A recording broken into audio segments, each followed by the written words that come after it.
A very good morning to all present here today.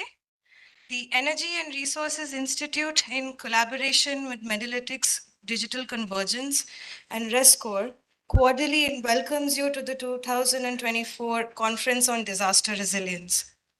It is well understood that enhancing climate action and disaster resilience is crucial for minimizing global disaster impact and enhancing on-ground adaptation strategies. Effective disaster management encompassing risk assessment, preparedness measures, and rapid disaster response is vital for resilience building. This conference aims to bring together leading disaster management professionals, industry players, infrastructure developers, and aspiring entrepreneurs from various sectors to deliberate on contemporary and thematic topics on disaster resilience. Uh, to inaugurate this session, I welcome our esteemed speakers to the dais. Ms. Suruchi Bhadwal, Director, TERI. Dr. Pradipta Ghosh, Distinguished Fellow, TERI. Shri Vivek Srivastava, Director General, Fire Services, Civil Defense and Home Guards, Ministry of Home Affairs, Government of India. Dr. Mrityunjay Mahapatra, Director General of Meteorology, Indian Meteorological Department and Permanent Representative of India to the WMO. Shri Kamal Kishore, Member and Head of Department, NDMA, and Lieutenant Colonel Gorakh Singh Sengar, CEO, Medalytics Digital Convergence. We begin today's proceedings with a welcome address from Ms. Bhadwal. Ms. Bhadwal is a Senior Fellow and Program Director of Climate Change and Air Quality at TERI and leads research activities in the areas of climate change, focusing mainly on impacts, vulnerability, adaptation assessments, and works in a close association with communities.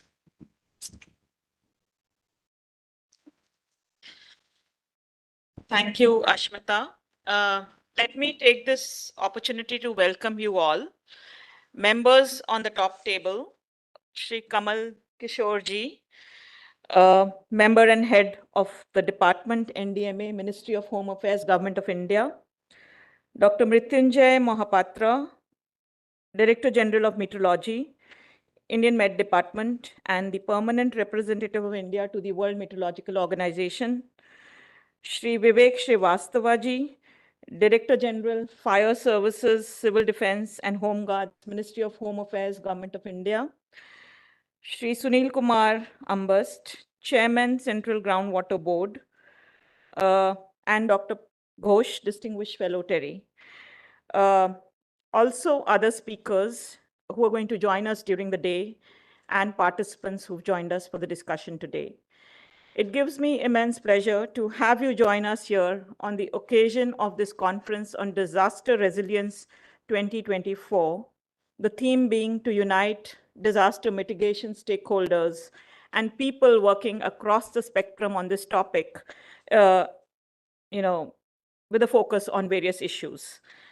India is uniquely exposed to disasters. We are all aware about it. It's a large country. It has a varied geography, a huge population that brings to the core its own sets of challenges that we deal with when we're talking about the topic of disasters. Floods, flash floods, landslides, droughts, storms, cyclones, fire incidences are just to name a few that we are exposed to.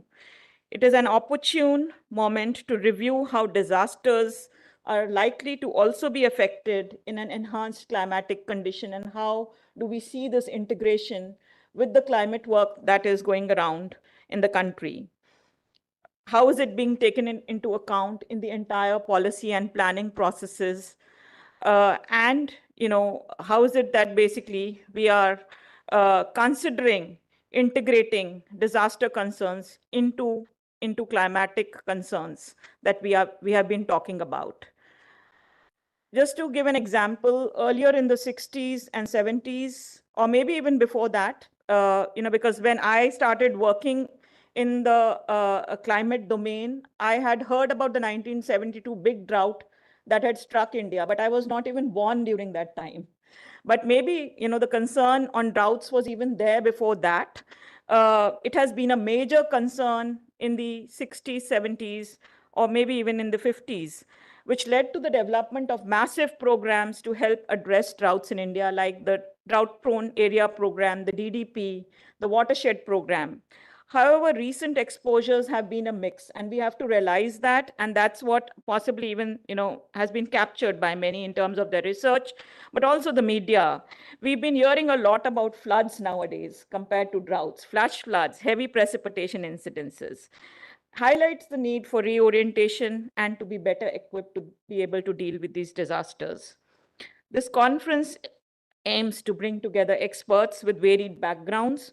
We hope to have an enriching day with the discussions around this topic and hope to learn from it. Once again, I would like to welcome you all and hope to benefit from the proceedings of the day. Thank you very much.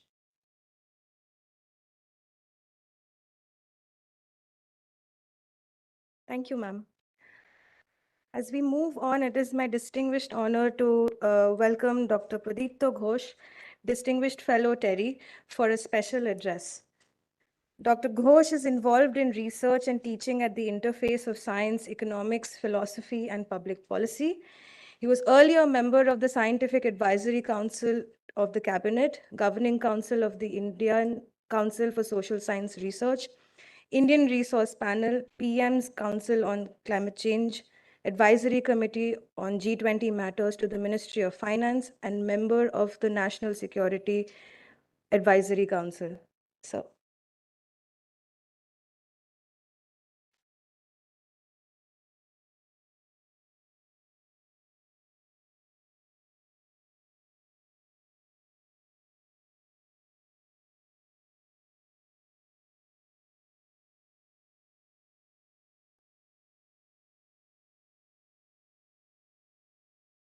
Thank you, Asmita, and let me extend my own words of welcome to the very distinguished speakers in this session and in the subsequent sessions, and for all the participants who've taken the trouble in these days of farmers' agitations to find their way into the India Habitat Center to attend this very important conference. As Suruchi has said, that India is prone to a very wide array of disasters. And we have a very large population, and the absolute numbers of people impacted by disasters each year is very large.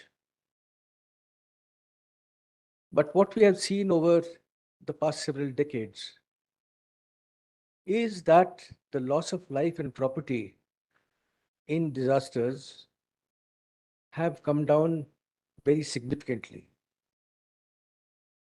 Now, there are many reasons for this, not the least being that much greater resources have been spent by the government over the years because India has become a more developed country, and the resources available with the governments, the state governments, and even with individuals has increased very substantially.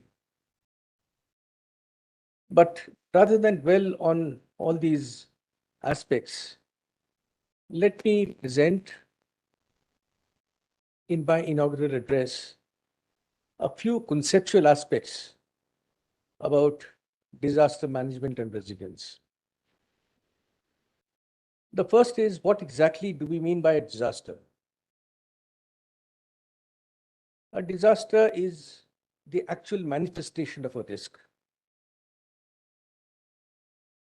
What's the distinction between the risk and manifestation? So Delhi is in a very vulnerable tectonic zone. And every single day there is a finite probability of, say, a 7 Richter earthquake hitting the city. But if it actually happens, that is a manifestation. And the manifestation is what gives rise to the disaster, not the fact that, there is risk in a, for a person living in Delhi. But for these manifestations to be considered a disaster, three things are necessary. First, the scale of damage should be large. Now, how large? This is a subjective question.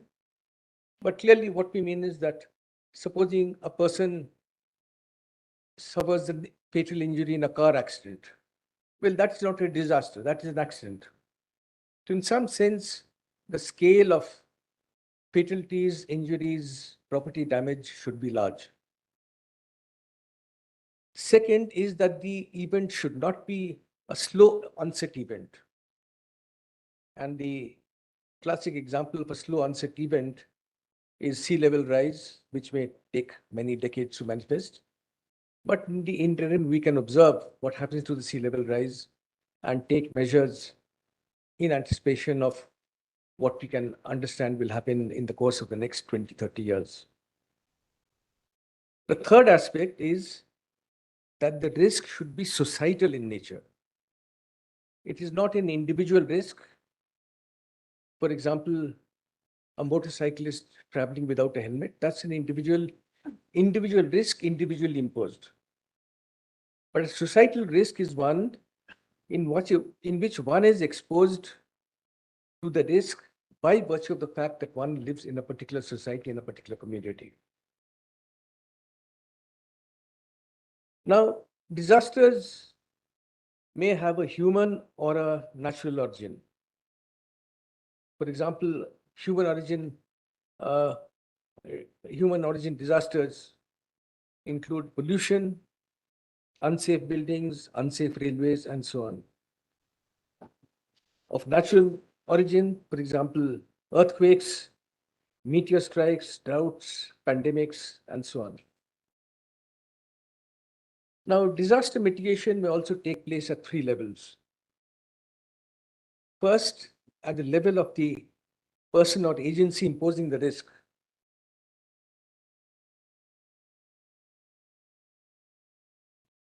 Or, for that matter, for risk of natural origin. So we have pollution standards, we have building standards, we have aircraft standards, we have car standards, and this is an example of internalization of an externality. A second is transfer of the risk to third parties. That is, for example, buying insurance, in which we pay a third party to transfer at least a part of the risk to the third party. Third is at the level of society. And this is typically for residual risk. For example, fire services, disaster management agencies, mass vaccinations, and so on.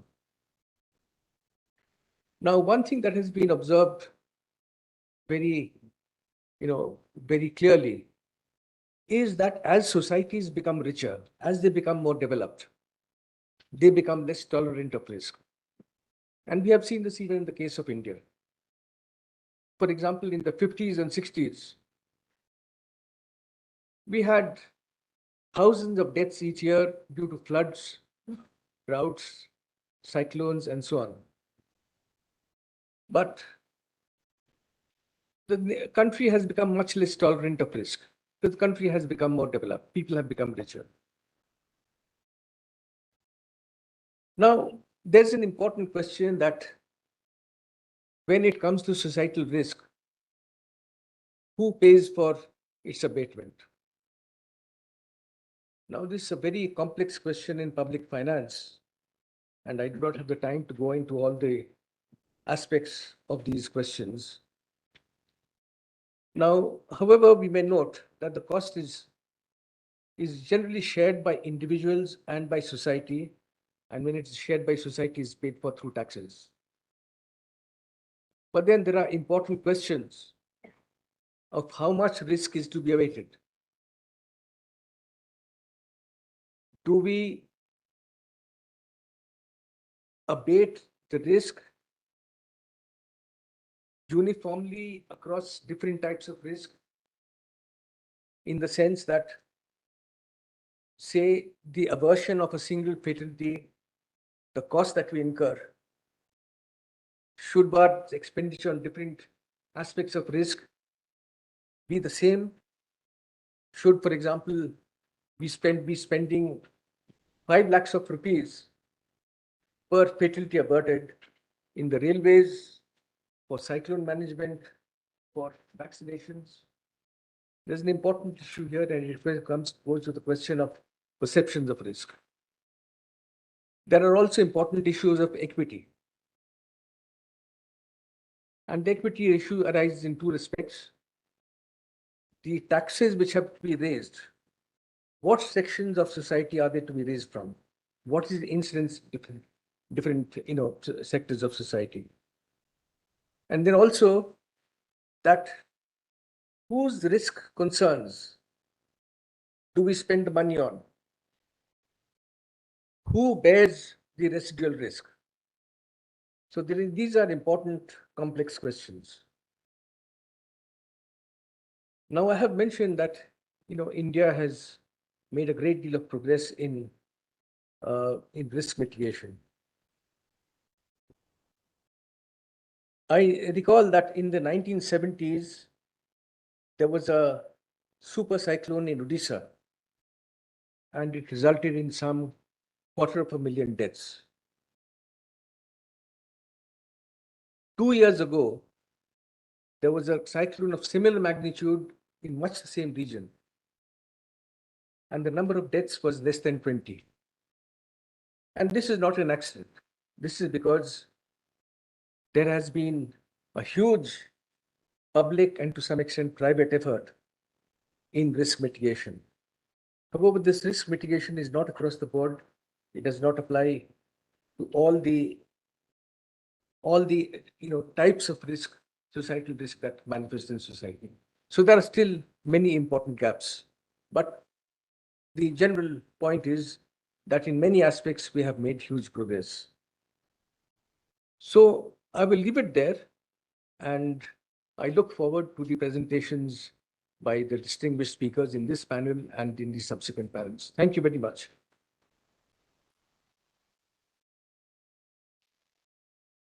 Thank you, sir.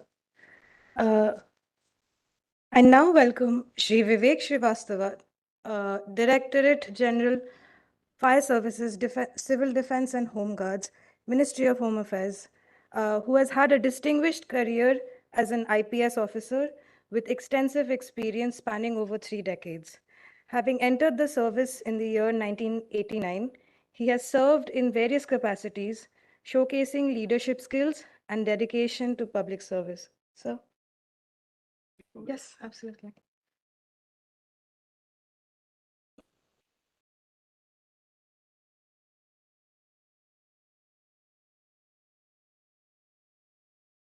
Good morning, everybody.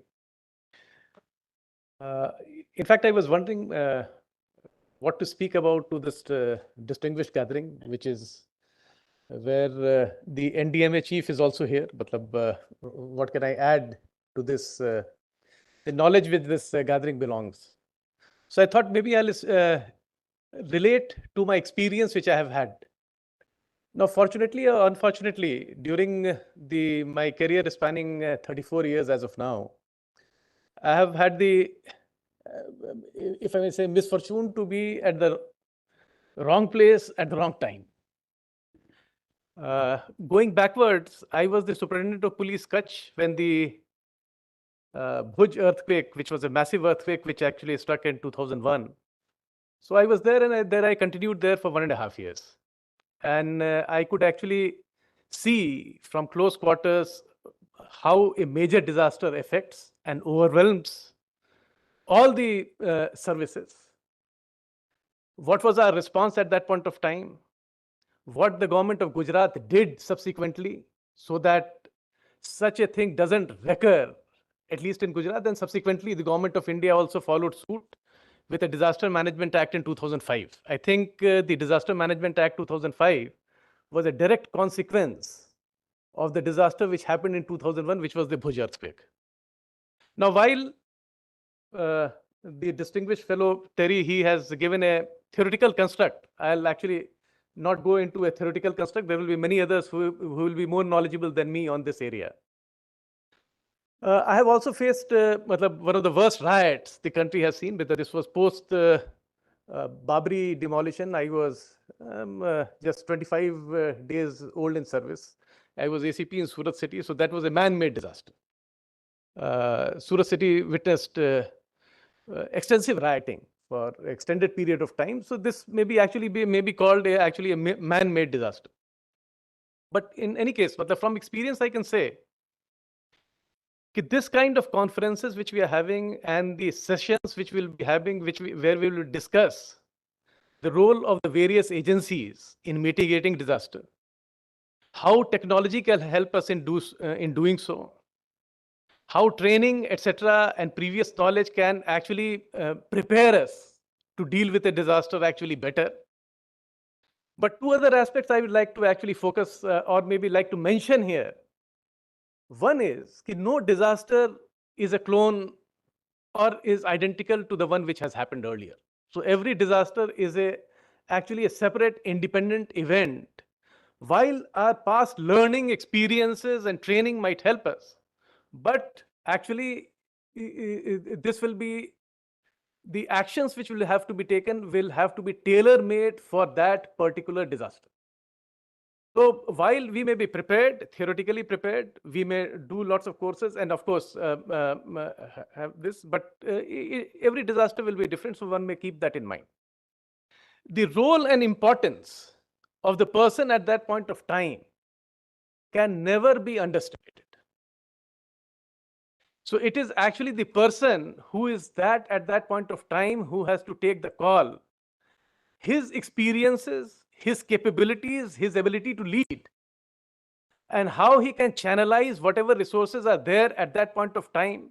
Because in every disaster, I can tell you, however much one may have planned, at that instant point of time, especially in a disaster like an earthquake where we have zero early warning, almost.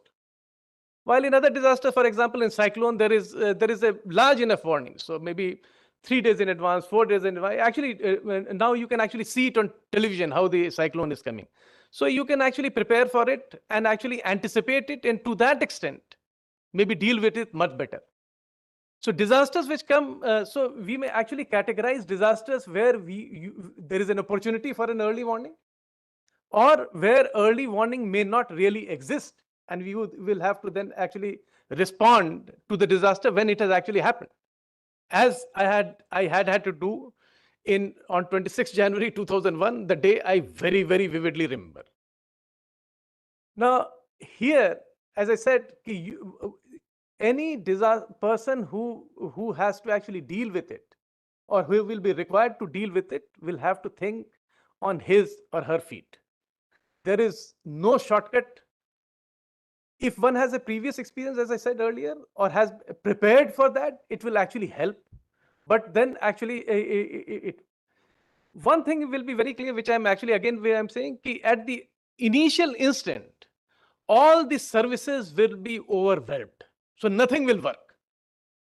For example, immediately, the police force of a district is actually geared for normal crime, which is happening in a district or at that point of time. For example, Delhi police. So it is geared towards that.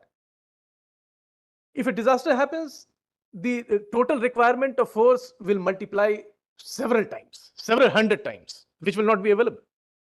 So the allocation of resources, as far as the human resources at the initial point of time is concerned, will have to be actually prioritized, where you will want to actually prioritize your resources. And as your resources, especially the human resources, develop, because the first responders will come, and then the state disaster response force is there, so they will come slightly later. NDRF, they may be slightly further off. Delhi is a capital, but so it will be deployed.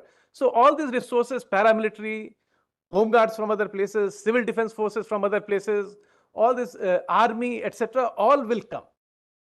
Now this will lead to unless utilized properly, or there is a plan of action for that, this will actually either, I can tell you from experience, may not be utilized at all, or all of them will work at cross purposes to actually obstruct each other. So this will have to be dealt with on real time. Again, as I said, some amount of preparation will help, but it will not help completely. Since this is just an inaugural session, I will not delve into that. Other will be very important thing is communication and interoperability of communicating with different and multi agencies which will be involved in early disaster relief. This is one area which I still think requires a lot of focus. While there has been a lot of planning, etc., on how to synergize the energy of different agencies which are involved, but this inter-agency communication is one area, even in the paramilitary. For example, the BSF cannot communicate with the CRPF. Both the agencies may be deployed at a place, but they will not be able to communicate. Why? Because the frequencies, you don't have that channel of communication with them. So direct communication, even today, it cannot happen. While there is a technological solution for that. So which this is one area where we should actually focus on. Because in this area of communication, unless we can communicate well, fast, effectively, the resource and response will not be adequately be able to be channelized, and it will not come in time. Last issue which actually I would like to just point out in this just brief inaugural session is that unanticipated challenges will come. However hard or you may have planned for it, you may not have ever thought of those kind of challenges. I just like to refer to one or two or three which I actually discovered when I was left actually bracing with that massive disaster. But I could, but actually one can anticipate a number of things, but one thing which I could never anticipate was that there will be huge population of beggars who would be coming to actually choke all your disaster relief supplies. Because in any disaster area, the first thing happens is you have free food. For example, if there is an earthquake, then there will be tentage which will be coming, which will be distributed. So for disaster, for beggars as far as from UP, Maharashtra, they will take trains because it is everything is free almost. You come there, you take a tent, you stay there. Food and lodging becomes free. Every day you collect the relief material which is being distributed. You collect it, hoard it. So it will actually, it will not reach the people which is meant to. I'm just citing it as an example. So catering for unforeseen circumstances and then planning for it accordingly is also a very big challenge and disaster. So I thought maybe I'll just point out these three things in a brief inaugural sort of because while we may plan, matlab here discuss number of things but we must never lose sight of or the importance of the man on the spot and the unanticipated challenges which may crop up from time to time and how to deal with them. Thank you.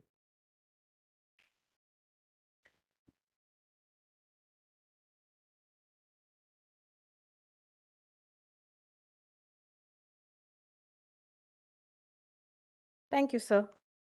I now invite Dr. Mrutyunjoy Mohapatra, who is the Director General of Meteorology, Indian Meteorological Department, and Permanent Representative of India with the WMO and the Vice President of WMO. So. Namaskar, good morning to all of you. Dear and respected Kamal Kishore Sahab, member and head of the department NDMA, Srivastav Sahab, Shangar Sahab, Pradipta Ghosh Sahab, Sharma Sahab, and very distinguished delegates and participants, ladies and gentlemen. At the outset, I thank the organizer for taking up this subject on disaster resilience. So we have been talking about disaster resilience for quite some time now. Earlier, we were talking about disaster early warning, disaster mitigations. Now, why is it shift? The shift is basically because we have improved a lot with respect to disaster early warning and disaster management, and hence some kind of disaster risk reduction. As it is told by the previous speakers, there has been significant improvement in terms of the early warning and hence the early response. Under the leadership of NDMA and MHA, there has been spectacular improvement with respect to early response. I remember those days in 1999 when early warning was limited, also early response was also limited. There was no confidence on the early warning issued. But at present, if I say that there is a low pressure area over Bay of Bengal, so immediately I got a call from the Cabinet Secretariat when to call the NCMC, that is National Crisis Management Committee meeting. So that has been the response, which has been, of course, guided by our Honorable Prime Minister. He takes stock of each and every situation, be it the heat wave, be it the floods, or be it the cyclone. Each and every cyclone is reviewed by Honorable Prime Minister. So when you're the top boss is taking stock of the preparedness, the entire country gears up. And that's the result we see in the past, that we have been able to minimize the loss of lives. But you ask me about the loss of property. Yes, it has not decreased, it is increasing. It has increased manifold. Also, it will increase manifold if we do not take the disaster resilience into consideration. The simple reason is that the country is becoming richer and richer. So therefore, more and more properties are at stake. So therefore, if any particular disaster is affecting a particular area, the more property loss can be expected now, as we expected, compared to as we expected previous years. So therefore, we have to take into consideration the socio-economic improvements vis-a-vis the requirement of disaster risk reduction and hence the disaster resilience. At the top of it, there is another threat, that is the climate change. The climate change is an ongoing phenomenon. As all of us know that climate change has shown the results in terms of the frequency, intensity, duration of the various types of natural hazards, especially weather and water-related hazards. So when we plan anything, even if the risk reduction or resilience, we have to take care of the various types of current status, what has happened during past, say, 20, 30 years, when we have witnessed the increased frequency or intensity, what was our preparedness with respect to resilience, and when we project this climate change in terms of frequency intensity, which is available now with a great consensus with our system models, etc., also regional climate modeling. So we have to think about now what additional step we have to take so that we can have the enhanced resilience capability as compared to the resilience capability required for normal climate. So when I talk of the resilience, actually, basically it comes to know what are the various steps for resilience. So in a layman term, I say that if a disaster has come, my status before the disaster and after the disaster remains same. I am equally capable now to lead my life as I was leading it before the disaster. So this is the ideal requirement of the disaster resilience. So to do that, there are various players. I am happy that it is a multi-stakeholder combination here, where people are talking about the various aspects of disaster risk resilience. So to top it all, the first one comes as the early warning. What I will say, it is not simply the early warning, it is first disaster risk which we should be aware of. So when I say disaster risk, that means knowledge of risk. The knowledge of risks will come only from the past historical data. So over the years, the data are improving, but however, still we may have very limited data with respect to certain disasters, which maybe data are available, but they are not digital in nature. Therefore, we have to go a long way now to accumulate all types of data with respect to the characteristics of the disasters, and hence we have the risk knowledge. If you got the risk knowledge, that knowledge can be utilized to develop the various kind of scenarios, impact scenarios for the future years. And then next comes the early warning. Yes, of course, there are nodal agencies defined in the country. There is a well-defined three-tier disaster management authority, NDMA, STMA, and DDMA. We have got also the Disaster Management Act. We have got disaster policy, and we have got the institutional mechanism also. Each and every state have the SCOC, and we have got the national level control center also, and it's being well coordinated, that we have seen in many kind of disasters also. So what we need actually, if we consider the setup what is being presented there, they are very active with respect to the early warning, with respect to the early response. But as far as disaster resilience is concerned, perhaps it is a new thing for the entire mechanism. We have come up a long way. We are leading the country. So CDRI has come. Kamal Kishore Saab is leading that.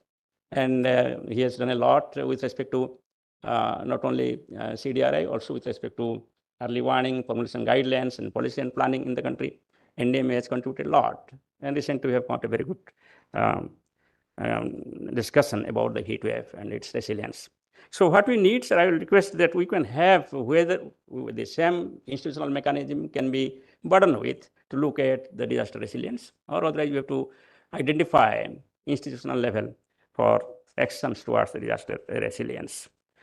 As far as early warning is concerned, yes, we have come up a long way. There is a 50% improvement in the last decade if you compare with the previous decade in the forecast accuracy of various types of hydrometeorological disasters, be it the cyclones, which is the top of all, that is the most important, most significant improvement, and we are second to none in the world.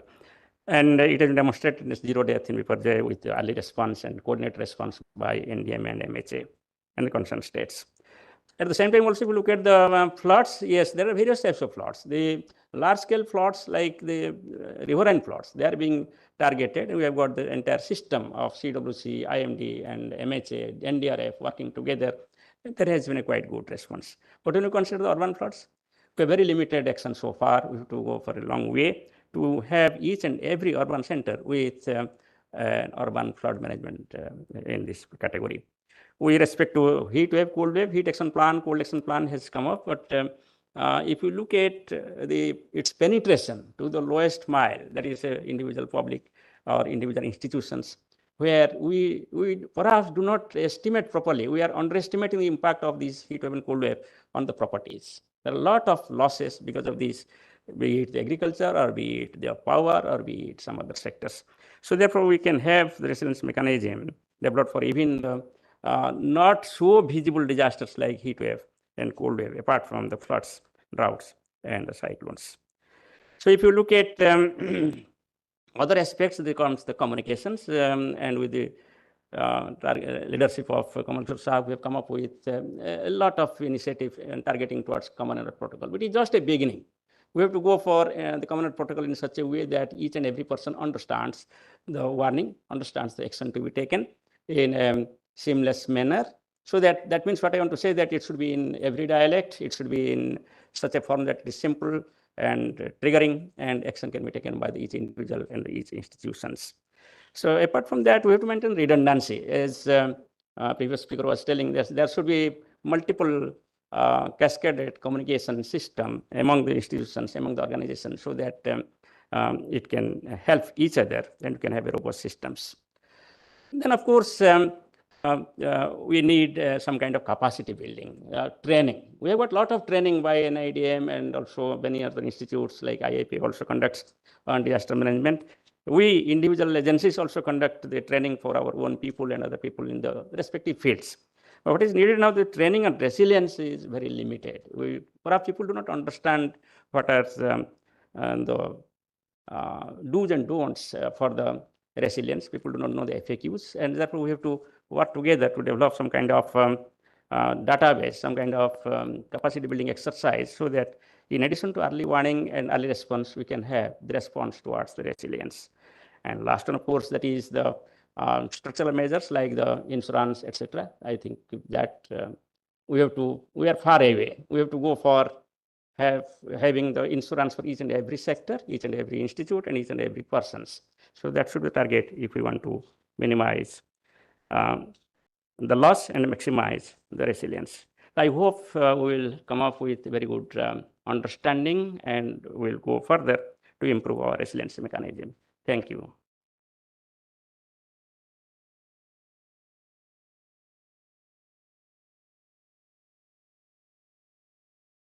Thank you, sir. I now invite Shri Kamal Kishore, who is a member and secretary in charge of the NDMA, who has worked on disaster risk reduction and recovery issues for over 22 years at the local, national, regional, and at global levels. Sir.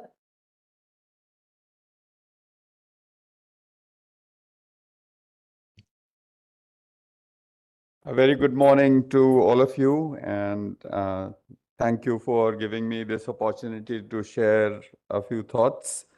Uh, my special greetings to colleagues on the dais as well. I have 3 points to make, but before I make those 3 points, I want to sort of relate to some very insightful remarks that our DG Fire Services made about the fact that whatever happens is not what you had planned for, you know. I think it's a thing which is said in disasters that the disaster that will happen is not the one you had planned for. However, and I studied urban planning, and in urban planning there is a famous axiom that uh, plan is nothing, planning is everything. So the process of planning in case of disaster risk reduction, process of planning a response is more important than what you plan actually, the actual plan you have, because the process of planning brings together different stakeholders.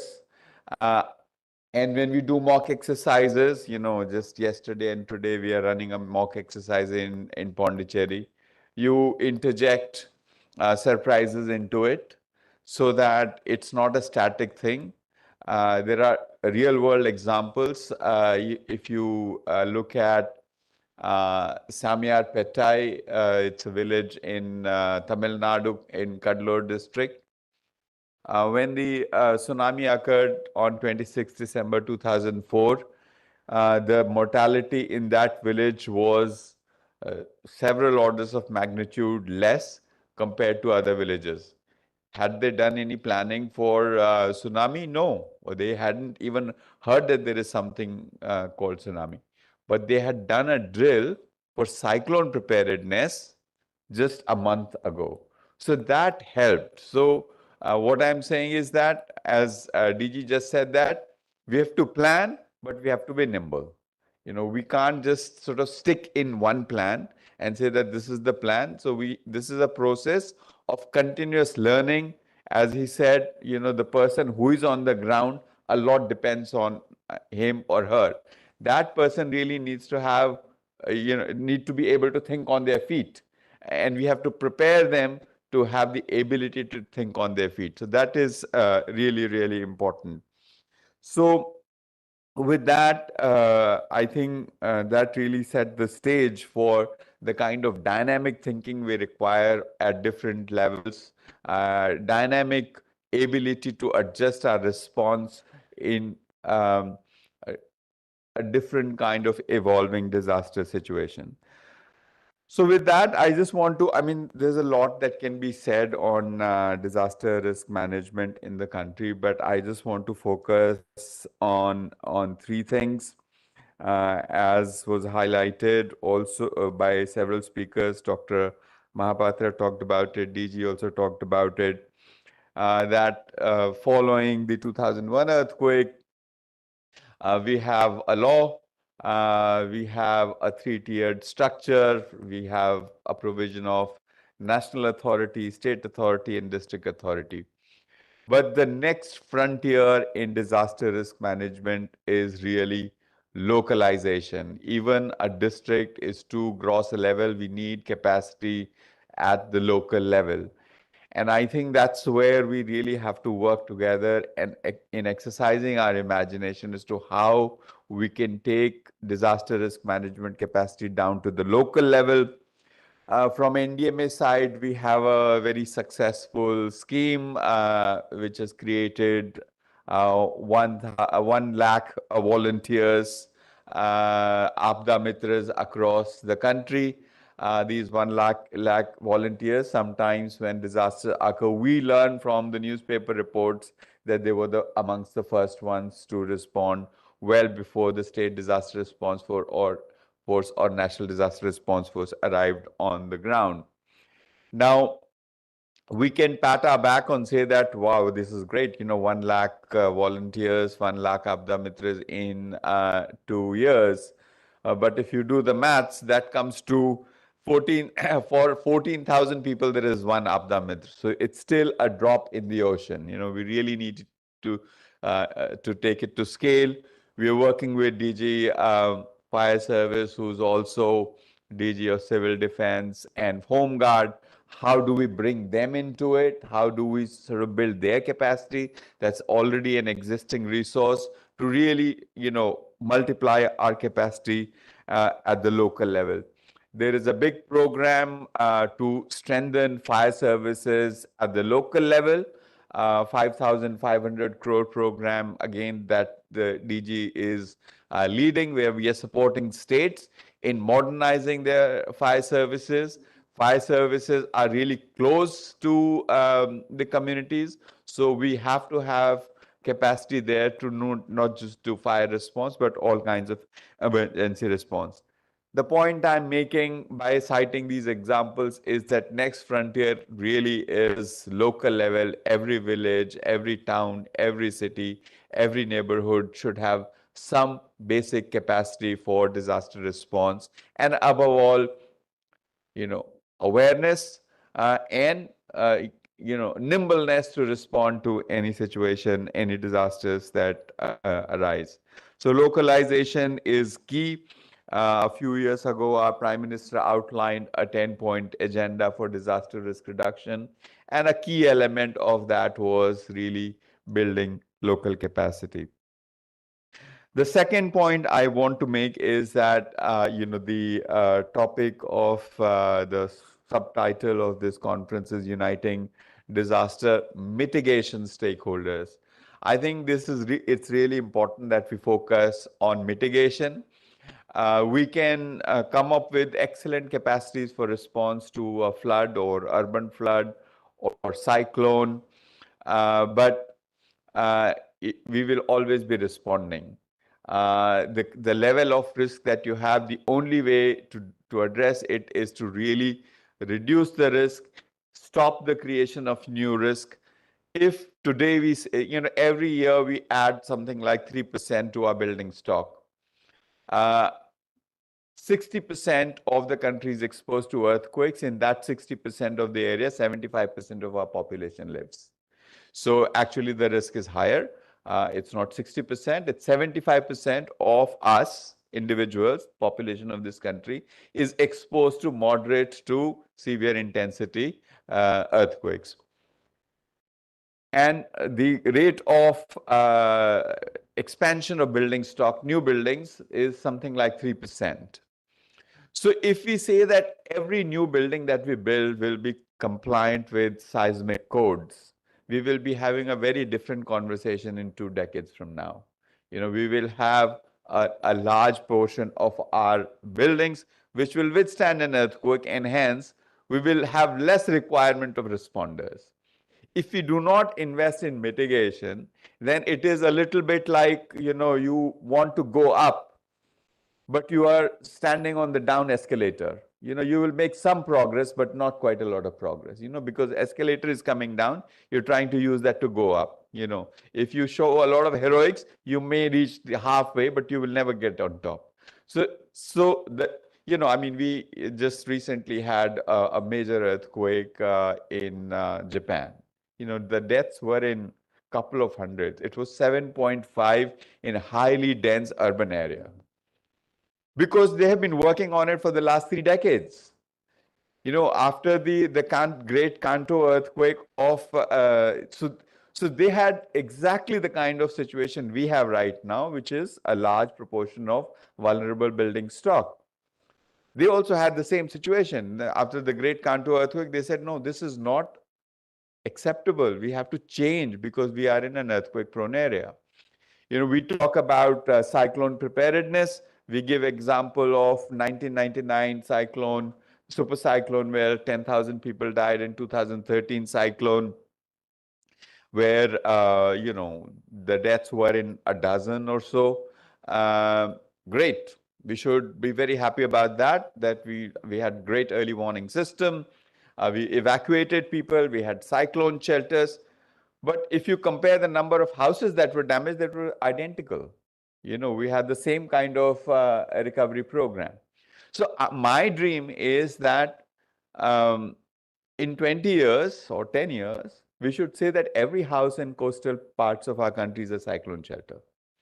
It's built to a standard that it can withstand. And it's entirely doable, and that's where I think you have so many technology partners here. How do we make the most of the modern technology? There is enormous progress in material science, building technologies, geospatial technologies. If we have to mitigate the problem of urban flood, we can, map the risk at a very, very granular level and invest very wisely for reducing that risk. Yesterday and day before yesterday, we had a national workshop on managing heat waves, mitigating the risk of heat wave. I saw examples where you can use AI-based tools to actually see which particular house in a slum is getting excessive heat accumulation under the roof, down to each household. You can actually go and address that house that, you need to get out of here. Let's take you to a cool room, or make some provision, some cooling provision, some relief you can provide. So that is the kind of promise of technology we have. But I think we have to do a lot more to actually realize the full promise of technology. So we are one of the few countries. I wouldn't say that there are more than half a dozen countries that have a dedicated fund for disaster mitigation. We have $6 billion for 5 years. If you see FEMA's budget, if you see Canada's budget, Australia's budget, we are comparable. So for the first time, the allocation we have for disasters has 40% money for immediate response, 30% for long-term reconstruction and recovery, 20% for mitigation, and 10% for capacity development and preparedness, short-term preparedness. So we have the resources. I mean, these are the resources that we've used to do the common alerting protocol. But we really need to come together, work with the states, work with the districts in really focusing on mitigation. You see, the biggest problem with disaster risk management is that you don't get credit for a disaster that did not happen.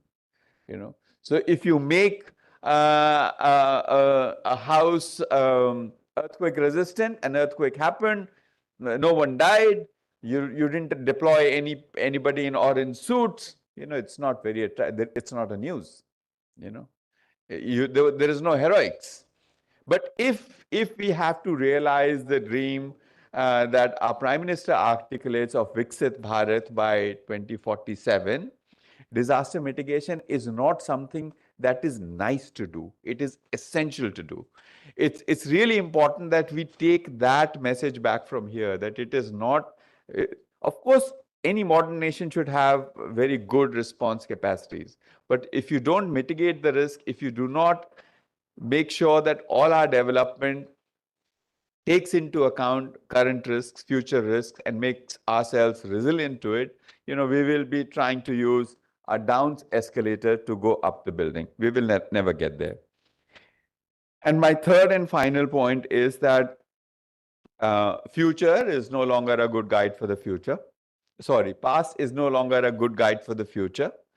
Every year we see, when we started working on heat waves 7-8 years ago, we used to classify 12 states as heat wave prone. Now we classify 23 of them. Geography of floods is changing.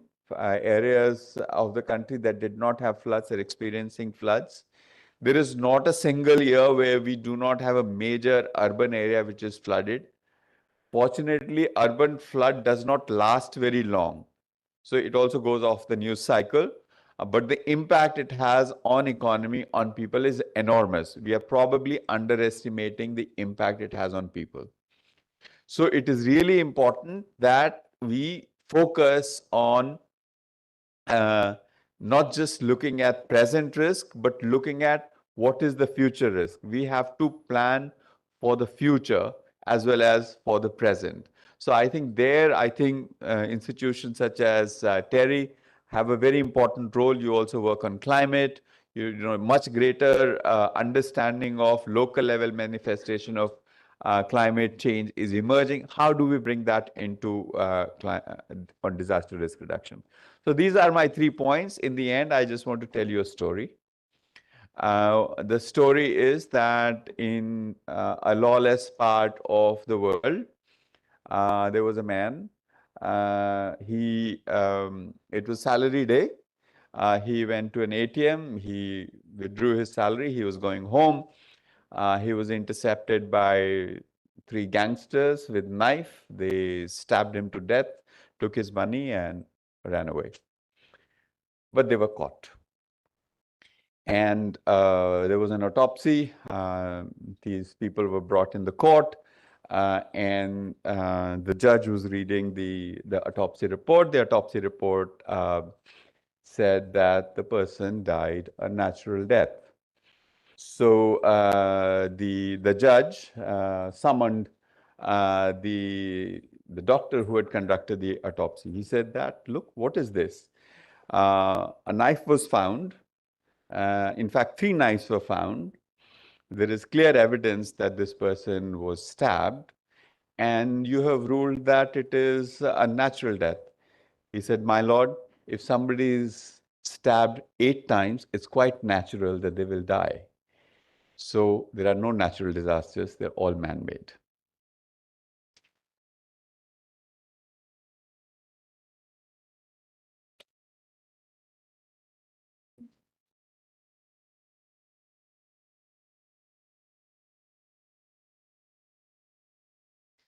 Thank you to all our speakers for this insightful discussions.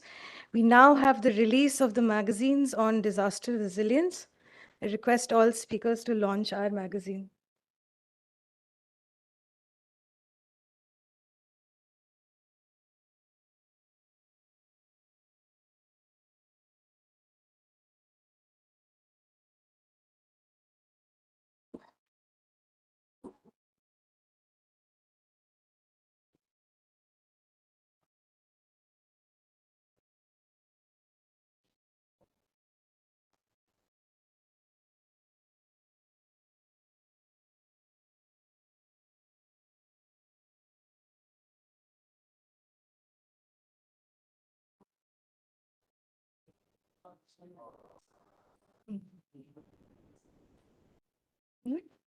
I request all the speakers to be seated. We still have a few items on the agenda.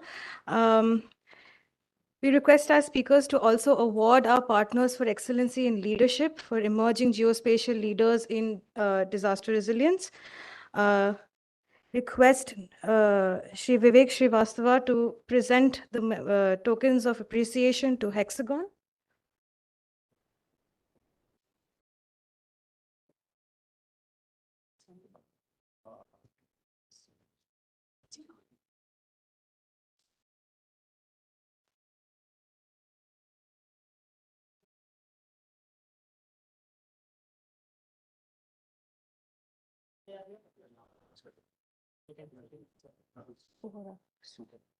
And to Suhora Tech.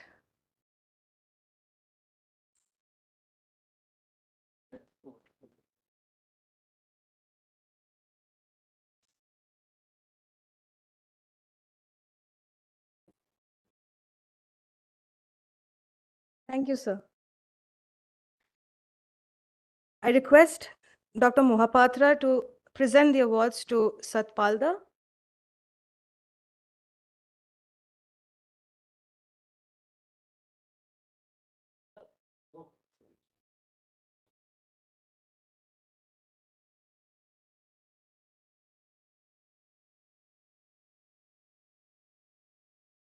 And to our partners at Genesis.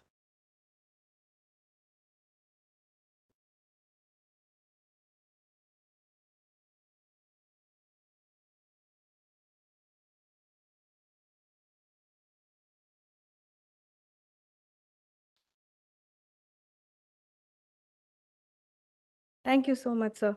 I also now invite Shri Kamal Kishore to give out the awards to Neo Geo Info. Oh, he's left? Okay. Then I request ma'am. Ms. Bhadwal to give the awards to NeoGeo Info.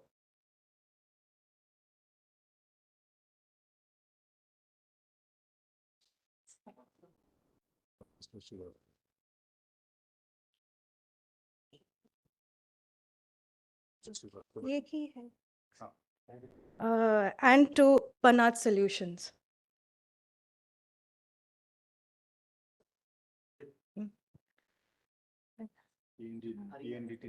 Rick-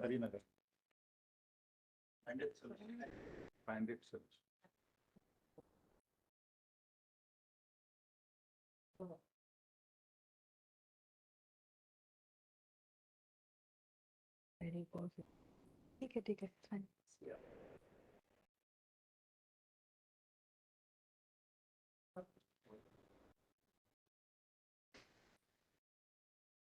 To express our sincerest gratitude, it is with great pleasure that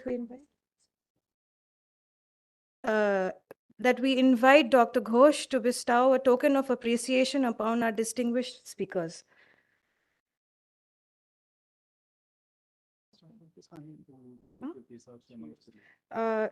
First, to Shri Vivek Srivastava, DG Fire Services, Civil Defense and Home Guards, Ministry of Home Affairs, Government of India.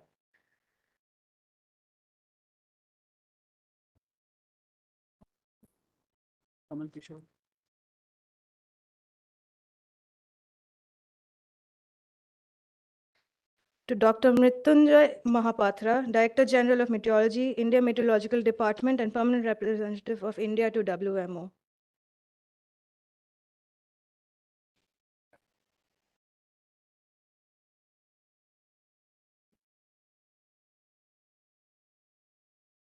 Thank you, sir. For our vote of thanks today, we have Lieutenant Colonel Gorakh Singh Sengar, CEO of Medalytics Digital Convergence. Sir, over to you.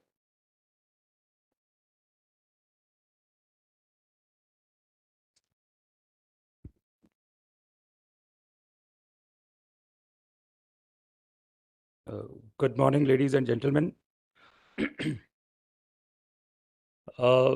We have just started this journey of having this integration and this kind of conference. This is the first on our behalf of Medalytics that we are conducting in conference on disaster. I left Army in 2021 in August, and I just narrate one of my experiences that why I chose that we should have more interaction on disaster. A lot is already happening. Maybe it is a small effort on our side. The first incident that I think of is I was posted in Shillong. So the story begins from there. We have a lot of earthquakes in Shillong, and it being at a height of 2,000 feet, we also have a very cold weather. So in case of whenever there used to be earthquake, the first thing we used to do is used to rush out. And moment we used to go outside, it used to be very cold outside also. So like we have already heard that any planning, any preparation in disaster is up to a limit. So from there, we got a habit of having a small bag in which we had warm clothes for all of us, the whole three of our family, together kept at the door on the table that we used to rush out, we used to carry it outside. Now, last year, probably in November, December, we had an earthquake. That was the time I was in Lucknow. So this bag from the house, it has shifted to the back of my car. Now, on the day when this earthquake happened in Lucknow, I was with the World Cup team, organizing team at Lucknow venue. So we were having a party. Now the preparation level of us, at my level, I want to narrate that I was standing at the 13th floor of Hyatt Hotel in that party. My car, which had this prepared stuff for earthquake, and that was in the parking at the basement, and my family was at home. So with this, I want to just bring out that the administration is doing its bit. Industry is also doing its bit. At personal level, we all are trying to do something. But I think we need to have more interaction. more people should talk about disaster. There has to be more preparations. So we chose this resilience and mitigation and the integration of this into our life so that we are better prepared. And whatever the administration is trying to give to us at a citizen, as a community, we should be able to receive it.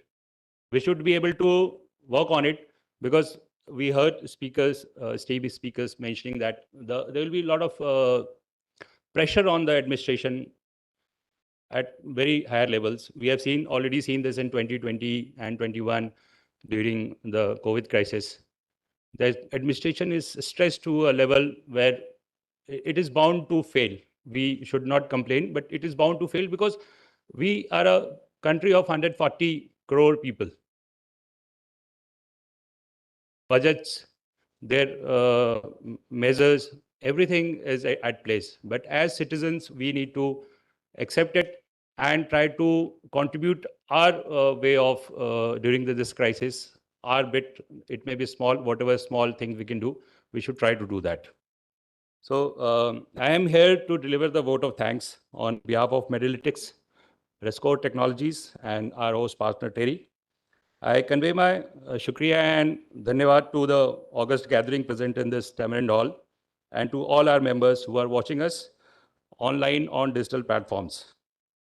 I'm really grateful to the esteemed speakers who agreed and are present here to share their knowledge and experiences with us. I appreciate your efforts to have taken out time from your very busy schedules and are present here to address us.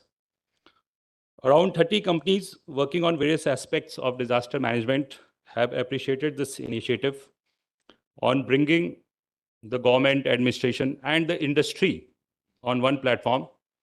However, the ones who need special attention or special mention are Hexagon, NeoGeo, Suharo, Satpalda, Genesis, Bandit Soft Solutions.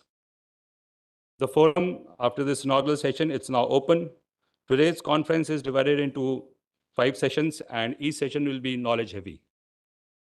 As we have speakers from both the administration and the industry who have great experience and knowledge on the subject. Once again, I thank you all on behalf of Medalytics, Rescore, and Terry, and hope this conference will enrich us all in our endeavor to have a strong, resilient society ready to face any kind of disaster. Thank you. Dhanyawad. Jai Hind.